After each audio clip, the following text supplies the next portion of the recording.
I never Wow, imagined look that at my that three sunset. mischievous daughters So pretty. would become Our little matchmakers at the paradise. age of 8. But there I was, standing in front of my bathroom mirror on a Saturday evening, wondering how I'd let them talk me into this. My name is David Mitchell, and I've been raising my triplet daughters, Emma, Lily, and Sophie, on my own for the past 3 years. Their mother, Rebecca, passed away from cancer when the girls were just 5 years old. Those early days were the hardest of my life. I was 42 then, suddenly alone with 3 little ones who needed me more than ever. I worked as an architect, which allowed me some flexibility with my hours. But raising triplets solo was like conducting an orchestra, where every musician played a different tune. Emma was my quiet observer, always watching the world with thoughtful eyes. Lily was the comedian, constantly trying to make everyone laugh, especially when things got tough. And Sophie was my little caretaker, always asking if I was okay, if I'd eaten lunch, if I remembered to pack their library books. That particular Saturday, I'd been ambushed. The girls had been whispering and giggling all week, which usually meant trouble. When they finally sat me down at the kitchen table after breakfast, 3 pairs of blue eyes staring at me with barely contained excitement, I knew something was coming. "Dad," Emma started, her voice serious, "we've made a decision. You need to go on a date," Lily blurted out, unable to contain herself. Sophie nodded vigorously. "With Miss Caroline Harper." I knew exactly who they meant. She was a widow who lived 4 houses down from us. I'd see her sometimes in the morning, walking her golden retriever while I was loading the girls into the car for school. We'd wave, exchange pleasantries about the weather, nothing more. She was maybe a year or 2 younger than me, with shoulder-length blonde hair and a kind smile that never quite reached her eyes. I recognized that look. I'd seen it in my own mirror often enough. "Girls," I'd said gently, "you can't just set people up on dates. Miss Caroline probably isn't interested in—" "She already said yes," Lily interrupted triumphantly. My stomach dropped. "What do you mean she already said yes?" Apparently, my daughters had taken it upon themselves to approach Caroline at the park the previous afternoon. They'd told her that I needed to practice being around grown-ups again, and asked if she'd have dinner with me as a joke date. Their words, not mine. According to them, Caroline had laughed, really laughed, for the first time they could remember, and agreed. I was mortified. I called Caroline immediately to apologize, to tell her she was under no obligation whatsoever. But when she answered, her voice was warm and slightly amused. "David, it's fine, really. Your daughters are adorable, and honestly, I could use an evening out myself. No pressure. Just 2 tired parents having a meal. What do you say?" "What could I say?" My daughters were watching me with such hope in their eyes, and something in Caroline's voice, a loneliness that echoed my own, made me agree. Now here I was, running my hand through my graying hair, wondering if the navy blue shirt was too formal or not formal enough. At 45, I felt out of practice at this. Dating seemed like something from another lifetime, from when I was a different person entirely. The girls burst into the bathroom, nearly knocking each other over. "You look handsome, Dad," Sophie declared. "Very handsome," Emma agreed quietly. Lily handed me a small bouquet of flowers they'd picked from our garden, a slightly wilted collection of roses and daisies held together with a rubber band and what appeared to be half a roll of Scotch tape. "For Miss Caroline," she said solemnly. "Ladies like flowers." My heart swelled. These 3 little souls had been through so much, and yet here they were, trying to take care of me. I knelt down, pulling them into a group hug. "Thank you, girls. These are perfect." Mrs. Chen from next door was coming to watch them for the evening. As I headed out the door, they lined up on the porch, waving like I was going off to war instead of to dinner at the Italian restaurant downtown. Caroline was waiting outside her house when I pulled up. She wore a simple navy dress that seemed to catch the golden light of the setting sun, her blonde hair falling in soft waves around her shoulders. When she smiled at me, I noticed it still had that touch of sadness. But there was something else there too, maybe curiosity, or hope, or just the simple pleasure of a break from routine. "For you," I said, handing her the bouquet as she got into the car. "Courtesy of my florists." She looked at the flowers, at the excessive tape and the rubber band, and her smile grew wider. "They're wonderful.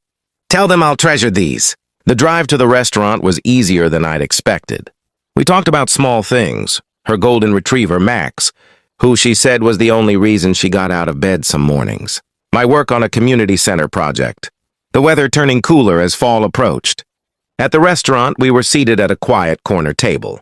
The low lighting and soft music created an intimate atmosphere that felt both comfortable and slightly nerve-wracking. I couldn't remember the last time I'd been alone with a woman who wasn't my mother or my daughters. "So," Caroline said after we'd ordered, her green eyes meeting mine with gentle humor. "A joke date. I have to admit, that's a first for me." I felt my face warm. "I'm so sorry about that. I don't know what they were thinking." "I do," she said softly. "They were thinking that their father has spent 3 years putting them first, and maybe it's time someone did the same for him." The unexpected insight caught me off guard. "How did you... Your daughters talk about you constantly at the park. How you make them pancakes every Sunday. How you learn to braid hair from YouTube videos. How you read to them every night. Different voices for different characters." She paused, taking a sip of water. "They adore you, David, but they also worry about you." I found myself blinking back unexpected emotion. "They shouldn't have to worry about me. That's not their job." "No," Caroline agreed. "But love doesn't follow job descriptions. I should know. My daughter Rachel is 16 now. For the past 2 years since my husband James passed, she's been watching me the same way your girls watch you, trying to take care of me when I should be taking care of her." "I'm sorry," I said. "About your husband." She nodded, her fingers tracing patterns on the tablecloth. "Heart attack. Completely unexpected. He was 42, coached Rachel's soccer team, never missed a day of work. And then one Tuesday afternoon, he was gone." We sat in silence for a moment, not uncomfortable, but full of understanding. Two people who'd had their lives turned upside down, learning to navigate a world that suddenly made less sense. "The worst part," Caroline continued, her voice barely above a whisper, "is feeling like you're betraying them by moving forward, by laughing at something funny, by enjoying a sunset, by sitting at dinner with someone new." "Yes," I breathed out, "exactly that." The food came, but neither of us seemed very interested in it.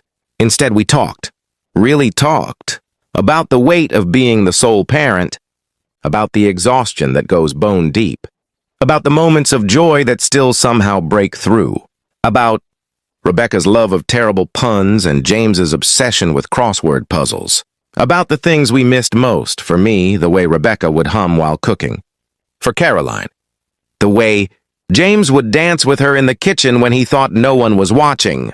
"Rachel saw him do that once," Caroline said, smiling at the memory. She was 12, almost a teenager, too cool for parental displays of affection. But she stopped in the doorway and watched us. And later she told me she hoped she'd find someone who'd dance with her in the kitchen someday. "That's beautiful," I said. "It is, but then he died. And for a long time, I felt like that memory was tainted. Like every good moment was just a setup for the pain that came after." I reached across the table, surprising myself, and gently touched her hand. "Rebecca used to say that the love doesn't go away just because the person does. That the joy we had was real, regardless of how it ended. I didn't believe her at the time. She said it when she was sick, trying to prepare me, but I'm starting to think she was right." Caroline's eyes glistened with tears, but she smiled. James said something similar. He told me that grief is just love with nowhere to go, that I should find places to put it. We finished our meal slowly, the conversation flowing between comfortable silences and deep revelations. I learned that Caroline worked as a librarian at the middle school, that she'd moved to our neighborhood specifically for the good school district, that she loved mystery novels and couldn't stand coffee but drank tea constantly. She learned that I'd given up a partnership, opportunity at a big firm to spend more time with the girls, that I'd discovered I actually enjoyed cooking, even though I'd never done it before. Rebecca got sick, that I played guitar poorly but with great enthusiasm. When the check came, we both reached for it and ended up laughing. "Dutch?" she suggested. "Deal." Outside the restaurant, the autumn air was crisp and cool. Neither of us seemed in a hurry to end the evening. "Would you like to walk for a bit?" I asked. She nodded, and we strolled down the main street of our small town, past the closed shops and under the old-fashioned street lamps. Our footsteps fell into an easy rhythm. "Can I tell you something?" Caroline asked after a while. "Something I haven't admitted to anyone?" "Of course. When your daughters approached me at the park, I almost said no. Not because I wasn't interested, but because I was terrified. Terrified that having dinner with you would mean I was giving up on James, that I was replacing him. And now?" I asked gently.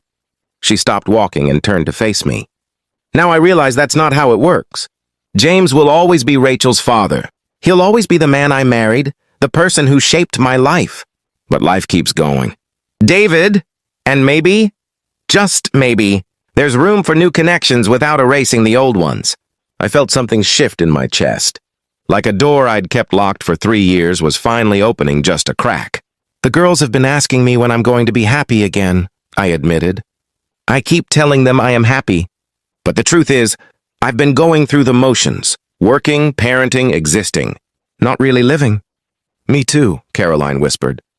We stood there under the streetlight, two middle-aged people who'd been through the fire and somehow come out the other side, not unscathed but still standing. "I'd like to see you again," I said. "If you'd want that. Not a joke date this time, a real one." Her smile, when it came, finally reached her eyes. I'd like that very much. I drove her home, and when we reached her house, she paused before getting out of the car. "Thank you, David, for tonight. For understanding. For not making this weird. Thank you for giving 3 meddling 8-year-olds the benefit of the doubt." She laughed, a real laugh that sounded like music. "They're good kids. You've done an amazing job with them. You too, with Rachel. That can't be easy, navigating teenage years while grieving. We manage." She opened the door, then looked back. "Next Saturday? Maybe we could do something with the kids? I think Rachel and your girls would get along." The invitation surprised me, but it felt right. "That sounds perfect." When I got home, the girls were supposed to be asleep, but I found all 3 of them, huddled at the top of the stairs in their matching pajamas, barely containing their excitement. "How was it?" Lily asked loudly. "Shh," Sophie shushed her. "You'll wake Mrs. Chen." Emma just looked at me with knowing eyes, waiting. I sat down on the stairs with them, and they immediately curled into me like puppies. "It was nice," I said simply. "Thank you for setting it up." "Are you going to marry her?" Lily asked, always the one to skip ahead. "Lily," Emma and Sophie said in unison. I laughed, pulling them closer. "Let's not get ahead of ourselves. But yes, I'm going to see her again. We both thought it might be nice if you all met her daughter Rachel next weekend. Would you like that?" The squeals of excitement were answer enough. Later, after I'd gotten them back into bed and kissed each forehead, Sophie grabbed my hand. "Dad," she said quietly, "is it okay that we want you to be happy? Even though Mom isn't here?" My heart broke and healed at the same time. I sat down on the edge of her bed. "Yes, sweetheart, it's more than okay. Mom would want that too. She loved us all so much, and part of that love was wanting us to keep living. Keep finding joy even after she was gone. Like the flowers in the garden?" Emma asked from her bed across the room, always the thinker. "They come back every spring, even after winter." "Exactly like that," I said, marveling at her wisdom. Over the following weeks, Caroline and I fell into an easy pattern. We'd have coffee after dropping the kids at school. We'd text during the day, funny things our kids said. Complaints about work, random observations. On weekends, we'd do things together with all the children. The girls adored Rachel, who was patient and kind with them, showing them teenager things like how to do more, complicated hairstyles, and teaching them the songs she liked. Rachel, for her part, seemed to blossom with the attention. Caroline told me that her daughter had been so focused on taking care of her that she'd forgotten how to be a teenager. Having the triplets around brought out a playfulness that had been missing. One Saturday, about 2 months after our first date, we all went to a pumpkin patch. The October air was cool and crisp, the leaves turning brilliant colors around us. The girls ran through the pumpkin field, trying to find the perfect pumpkin, each one seemingly better than the last. Rachel walked with them, her phone forgotten for once, laughing at their antics. Caroline and I followed behind, our hands finding each other naturally. "This is nice," she said softly. "It is," I agreed. "I keep waiting for the guilt to come," she admitted. But it doesn't. Or when it does, it's gentler now. Like James is somewhere saying it's okay to be happy again. Rebecca too, I said. Sometimes I swear I can hear her laughing at how long it took me to figure it out. We watched Sophie finally select a pumpkin that was almost as big as she was, insisting she could carry it herself. They're good together, Caroline observed. All of them. They are. She turned to look at me, her green eyes serious. Where do you see this going, David? Us, I mean. I took a breath, considering. At 45, I didn't have time for games or uncertainty. Honestly? I see it going somewhere real. Somewhere lasting. I'm not looking to rush. We both have kids to think about, lives to consider. But I'd like to build something with you, if that's what you want too. Her smile was radiant. It is. It really is. That evening, as I helped the girls carve their pumpkins at our kitchen table, they chattered excitedly about the day. Emma, always observant, paused in her carving to look at me. Dad, you look different lately. Different how? I asked, helping Lily with a particularly tough stem. Lighter, she said thoughtfully. Like you're not carrying something heavy anymore. From the mouths of babes, she was right. For 3 years, I'd been carrying the weight of loss, responsibility, and a future I hadn't planned for. But somehow, through the kindness of 3 meddling 8-year-olds and 1 understanding widow, that weight had started to lift. You know what? I said, pulling all 3 girls close, not caring about the pumpkin guts that were getting everywhere. You 3 might be the smartest people I know. We know, Lily said matter-of-factly, making us all laugh. As winter approached, Caroline and I continued to grow closer. We were building something slowly, carefully, with respect for what we'd both lost and hope for what we might find. It wasn't a replacement for what we'd had before. It was something entirely new, shaped by our experiences, our children, and our understanding that life is precious and unpredictable. The girls, of course, took full credit for everything, telling anyone who would listen about how they'd arranged the whole thing. And maybe they had. Maybe it took the innocent wisdom of children to see what 2 wounded adults couldn't. That healing doesn't mean forgetting, and moving forward doesn't mean leaving love behind. It means carrying it with you, letting it shape you, and remaining open to the possibility that the heart has an infinite capacity for love in all its forms, across all seasons of life.